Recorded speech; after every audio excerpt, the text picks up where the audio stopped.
what makes your Aquaman such a great hero? Such a great hero.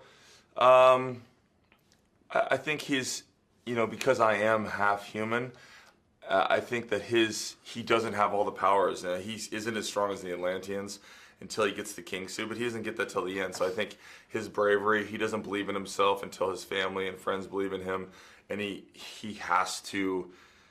very brave and goes into this moment where he's not going to win.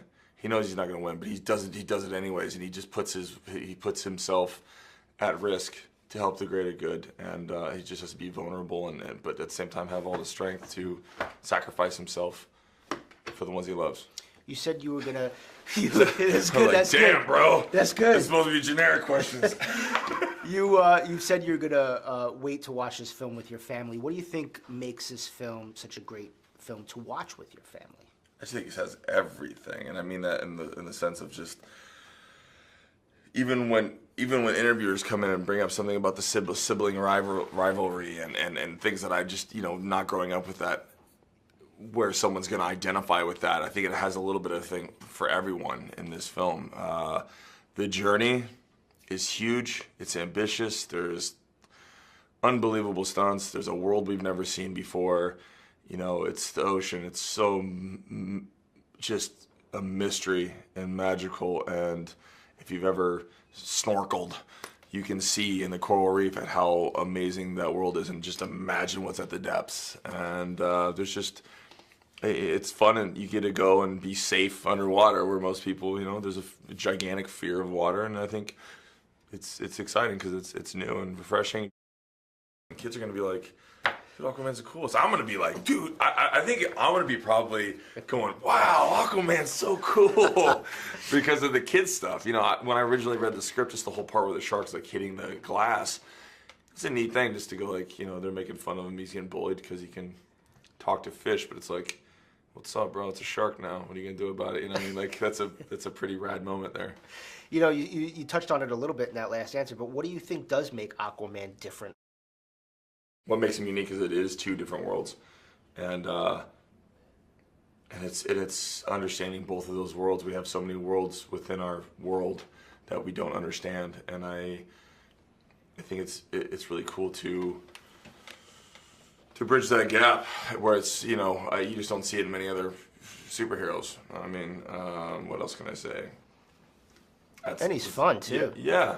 I think there's a grounding quality about Arthur, the misfit rascal, that kind of just makes us go like, I can identify with a little bit of that, because we're humans, we're resistant. We're like, dude, the resistance to authority, we all have it to go like, don't touch that, it's hot. And I'm like, like that's us, that's Arthur.